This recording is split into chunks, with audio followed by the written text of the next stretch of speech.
As lawyers, you're going to be experts in your field. You're going to know an awful lot in great detail.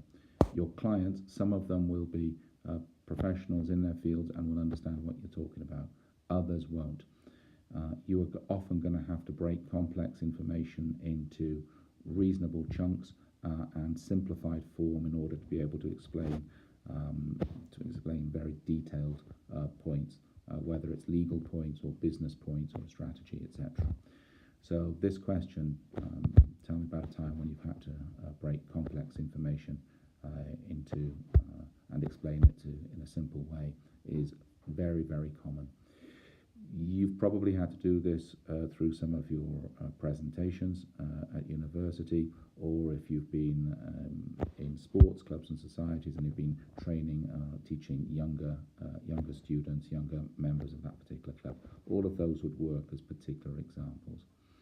The key point I want you to remember here is that it's important to demonstrate that you thought about the other people. You thought about them, you thought about the level of knowledge that they had on this particular topic, and you adapted the material to their particular level, that you broke it into manageable chunks, and then as you were explaining it, you did checking questions, or you made it sure that they understood each of the different stages of what it is that you're talking about. This is all about structure. More and more, creativity is important, flexibility is important, but structure and sequencing is absolutely critical. How were you able to engage the audience? How were you able to explain the same point in different ways for people who think differently?